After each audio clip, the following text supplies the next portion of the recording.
রাজধানী কলকাতা। স্থানীয় সংবাদ পড়ছি ধৃতি সেন শর্মা। বিশেষ খবর হলো, জলপথে পর্যটনের উন্নয়নে কেন্দ্রীয় বন্দর, জাহাজ ও জলপথ মন্ত্রক 45,000 কোটি টাকা বিনিয়োগ করবে। দপ্তরের মন্ত্রী আজ কলকাতায় আন্তঃরাজ্য জলপথ উন্নয়ন পরিষদের প্রথম বৈঠকে যোগ দিয়ে কথা জানান। গঙ্গাসাগর মেলার আজ সূচনা হয়েছে। মুখ্যমন্ত্রী এর উদ্বোধন করে পুণ্যার্থীদের 5 লক্ষ টাকা করে বীমা দেওয়ার কথা ঘোষণা করেন। পঞ্চায়েত ভোটে কেন্দ্রীয় বাহিনী মোতায়েন নিয়ে আদালত অবমাননার মামলায় নিঃশর্ত ক্ষমা চাইলেন রাজ্য নির্বাচন কমিশনার রাজীব সিনহা। তপশিলি জাতি উপজাতিভুক্ত ছাত্রছাত্রীদের বিভিন্ন প্রতিযোগিতামূলক পরীক্ষায় সাফল্য পেতে রাজ্য সরকার যোগ্যশ্রী নামে নতুন একটি প্রকল্পের সূচনা করেছে। বিশাখাপত্তনমে বাংলা ও অন্ধ্রপ্রদেশের মধ্যে 4 দিনের রঞ্জি ট্রফি ক্রিকেট ম্যাচ অমীমাংসিত। আসি বিস্তারিত খবরে। জলপথে পর্যটনের উন্নয়নে কেন্দ্রীয় বন্দর, জাহাজ ও জলপথ মন্ত্রক 45,000 কোটি টাকা বিনিয়োগ করবে। সংশ্লিষ্ট দপ্তরের মন্ত্রী সর্বানন্দ সোনোয়াল আজ কলকাতায় ইনল্যান্ড ওয়াটারওয়েজ ডেভেলপমেন্ট কাউন্সিল বা আন্তঃরাজ্য জলপথ উন্নয়ন পরিষদের প্রথম বৈঠকের পরে কথা জানান। তিনি বলেন, বর্তমানে 2 লক্ষ পর্যটক বহনের জন্য রিভার ক্রুজ চালু রয়েছে। আগামী দিনে এর মাধ্যমে আয় বৃদ্ধি করতে 15 লক্ষ পর্যটক বহন ক্ষমতা সম্পন্ন ক্রুজ নির্মাণের লক্ষ্যমাত্রা নেওয়া হয়েছে। মন্ত্রী আরো বলেন, দেশের নদী ভিত্তিক রাজ্যগুলিকে নিয়ে ইনল্যান্ড ওয়াটারওয়েজ ডেভেলপমেন্ট কাউন্সিল গড়ে তোলা হয়েছে। আজ এরই প্রথম বৈঠক বসে। সেখানে পরবর্তীকালে কিভাবে কাজ করা হবে, কি প্রকল্প নেওয়া হবে এবং জলপথকে কিভাবে উন্নত করা যাবে সে নিয়ে আলোচনা হয়েছে। पोर्ट शिपिंग वाटरवेज में वो लक्ष्य प्राप्त के लिए आज जो बैठक हुई है, इस बैठक का ही लक्ष्य है एक साथ मिलकर काम करें और राज्य सरकार, केंद्र सरकार एक साथ मिलकर जलमार्ग विकास के लिए हम अगले दिनों में जो भी करना चाहिए 21वीं शादी में जो भी चुनौती आएगा उसी का सही जवाब देने के लिए हम आज निर्णय लिए। শ্রী সোনোয়াল আরো বলেন, 2014 সালের আগে কলকাতা বন্দর লোকসানে চলত। এর পরিমাণ ছিল বছরে প্রায় 70,000 কোটি টাকা। বর্তমান সরকার ক্ষমতায় আসার পর বন্দরের পরিকাঠামো উন্নয়ন করা হয়েছে এবং এর ফলে প্রতি বছর লাভ হয় 500 কোটি টাকারও বেশি। অনুষ্ঠানে দপ্তরের প্রতিমন্ত্রী শান্তনু ঠাকুর বলেন, বাংলাদেশ সীমান্ত এলাকাতেও প্রায় 250 কিলোমিটার জলপথ উন্নয়নের কাজ শুরু হয়েছে। 2047 में भारत को विकसित भारत बनाना है, वो इंफ्रास्ट्रक्चर डेवलपमेंट सबसे ज़्यादा जरूरी है। और हमारा IWI का जो इनिशिएटिव है ये बहुत ही महत्वपूर्ण है, इसलिए कि इनलैंड वाटरवेज अर्थात नेशनल जलमार्ग को अगर विकसित किया जाता है तो कम खर्चे में सबसे ज़्यादा अच्छा इसमें हम लोग ट्रांसपोर्टेशन करवा सकते हैं। इसीलिए ये एक उद्योग जो है बहुत बड़ा फ्यूचर ग्रेट थॉट के लिए है। গঙ্গাসাগর মেলার আজ সূচনা হয়েছে। চলবে 17 জানুয়ারি পর্যন্ত। মুখ্যমন্ত্রী মমতা ব্যানার্জি আজ দক্ষিণ 24 পরগনার গঙ্গাসাগরে মেলার উদ্বোধন করে মেলা চলাকালীন তীর্থযাত্রীদের উপর থেকে তীর্থকর মকুবের পাশাপাশি মেলায় আসা প্রত্যেক পুণ্যার্থীর জন্য 5 লক্ষ টাকা করে বীমার কথা ঘোষণা করেন। মেলা সুষ্ঠুভাবে সম্পন্ন করার জন্য দপ্তরের মন্ত্রীদের দায়িত্ব ভাগ করে নেওয়ার পাশাপাশি নিরাপত্তা সহ সব ধরনের ব্যবস্থা নেওয়া হয়েছে বলে তিনি জানিয়েছেন। সাগরে ইন্টেনসিভ কেয়ার ইউনিটের ব্যবস্থাও থাকছে। পর্যাপ্ত পরিমাণে স্পেশালিস্ট ডাক্তার, নার্স, প্যারামেডিক সকলে থাকবে এবং এছাড়াও ক্রিটিক্যাল কেয়ারের রোগীদের জন্য গ্রিন করিডোরও থাকবে। আমাদের লক্ষ্য সাগর মেলাটাকে ইকো ফ্রেন্ডলি করে তোলা।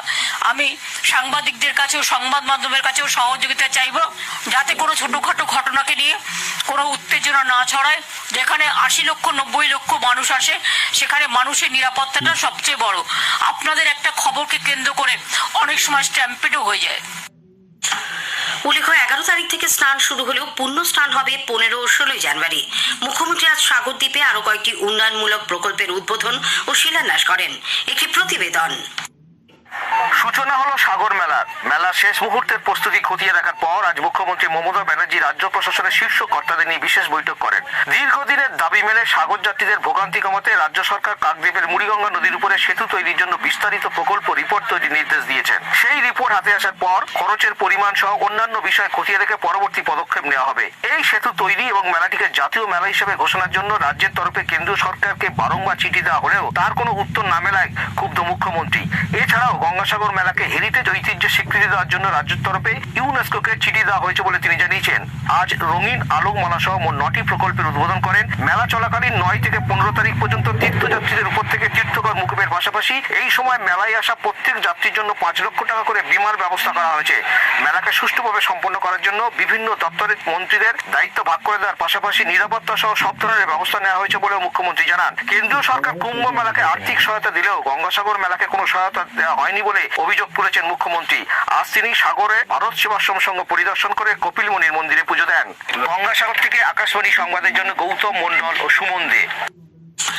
আইন ভাঙলে কাউকে কোনোভাবে রেয়াত করা হবে না বলে রাজ্য সরকার স্পষ্ট জানিয়েছে। উত্তর 24 পরগনার সন্দেশখালীতে সম্প্রতি তৃণমূল কংগ্রেস নেতা শাহজাহান শেখের বাড়িতে ইডির তল্লাশিকে কেন্দ্র করে যে ঘটনা ঘটে সেই প্রসঙ্গে রাজ্য পুলিশের নতুন ডিজিপি রাজীব কুমার বলেন, যারা আইন নিজের হাতে তুলে নিয়েছেন তারা কোনোভাবেই ছাড় পাবেন না। পাশাপাশি যারা আইন ভেঙেছেন তাদের বিরুদ্ধে কঠিনতম আইনি পদক্ষেপ করা হবে বলে গঙ্গাসাগরে সাংবাদিকদের প্রশ্নের উত্তরে তিনি জানান।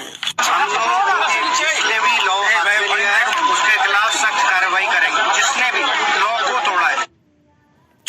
কলকাতা পুলিশের ভাঙড় ডিভিশনের পথ চলা শুরু হলো। মুখ্যমন্ত্রী মমতা ব্যানার্জি কলকাতার ধনধান্য অডিটোরিয়ামে এক অনুষ্ঠানের মঞ্চ থেকে আজ 10 মে ডিভিশনের আনুষ্ঠানিক উদ্বোধন করেন। সব মিলিয়ে 200-রও বেশি পুলিশ কর্মী দায়িত্ব নেবেন ভাঙড়ের আইন শৃঙ্খলা রক্ষায়। এই ডিভিশনের আওতায় থাকছে 8টি থানা: হাতিশালা, পোলেরহাট, উত্তর কাশীপুর, বিজয়গঞ্জ বাজার, মাধবপুর, চন্দনেশ্বর, বোদরা ও ভাঙড়। এছাড়া ট্রাফিক নিয়ন্ত্রণে নতুন ভাঙড় ট্রাফিক গার্ড তৈরি করা হয়েছে। এদিকে নতুন ভাঙড় ডিভিশনের সূচনা হলেও রাজ্যে আইন শৃঙ্খলা পরিস্থিতির এর ফলে উন্নতি হবে না বলে প্রদেশ কংগ্রেস সভাপতি সাংসদ অধীর চৌধুরী মন্তব্য করেছেন। তিনি আজ সাংবাদিকদের বলেন, ভোটকে সামনে রেখেই এই উদ্যোগ। স্থানীয় সংবাদ শুনছেন আকাশবাণী কলকাতা কেন্দ্র থেকে।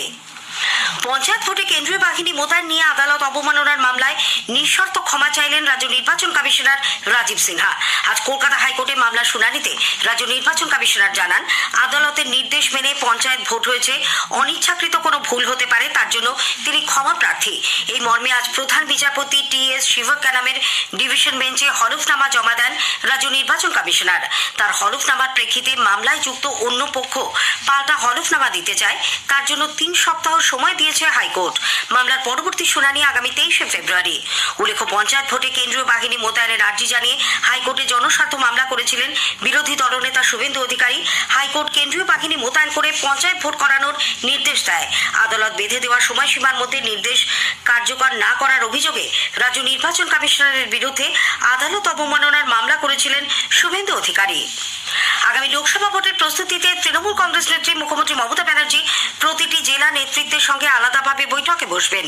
আগামী বুধবার কালীঘাটের বাড়িতে প্রথমে পশ্চিম মেদিনীপুর জেলা নেতৃত্বের সঙ্গে তিনি বৈঠকে বসবেন বলে দলীয় সূত্রে জানা গেছে। দলের নবীন প্রবীণ দ্বন্দ্ব তা নিয়ে বিতর্কের মধ্যেই এই বৈঠক অত্যন্ত তাৎপর্যপূর্ণ।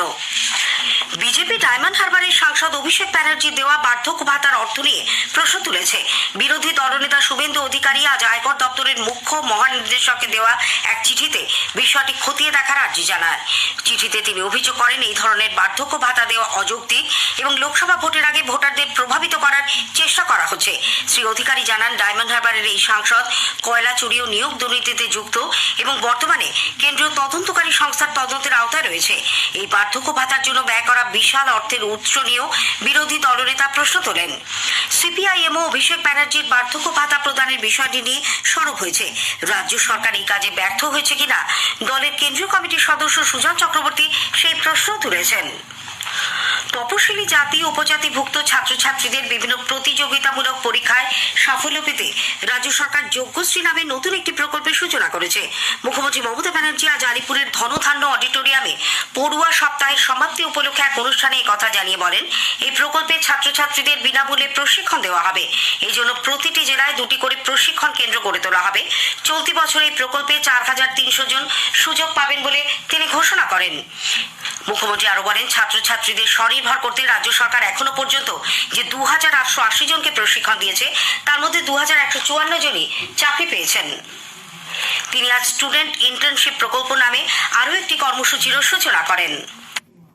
ছাত্র যৌবন থেকেই ছেলেমেয়েরা সরকারি কাজের সাথে প্রশিক্ষণ নিতে পারবে এবং প্রশিক্ষণে তারা যদি সাকসেসফুল হয় তারা প্রত্যেকে সার্টিফিকেট পাবে। 1 বছরের জন্য ইন্টার্নশিপ দেওয়া হচ্ছে 2500 ছাত্রছাত্রীকে, এবছর থেকে চালু হলো। কলেজে যারা পড়বে তাদের এবং কলেজ ইউনিভার্সিটি যারা করতে চায় তারা মাসে 10,000 টাকা করে রেমুনারেশনও পাবে যখন তারা ইন্টার্নশিপ করবে। তাছাড়াও যদি তারা ভালো কাজ করে তাদের যোগ্যতার মাপকাঠিতে বিচার করে তাদের চাকরিটা রিনিউ করাও যেতে পারে। বিশাখাপত্তনমে বাংলা ও অন্ধ্রপ্রদেশের মধ্যে 4 দিনের রঞ্জি ট্রফি ক্রিকেটের ম্যাচ আজ অমীমাংসিতভাবে শেষ হয়েছে। প্রথম ইনিংসে এগিয়ে থাকার সুবাদে অন্ধ্রপ্রদেশ পেয়েছে 3 পয়েন্ট, বাংলা 1 পয়েন্ট। 6 উইকেটে 339 রান নিয়ে আজ চতুর্থ দিনের খেলা শুরু করে অন্ধ্রের প্রথম ইনিংস 445 রানে শেষ হয়ে যায়। বাংলা আগামী 12 তারিখ কানপুরে পরবর্তী ম্যাচে উত্তরপ্রদেশের মুখোমুখি হবে। স্থানীয় সংবাদ শেষ হলো।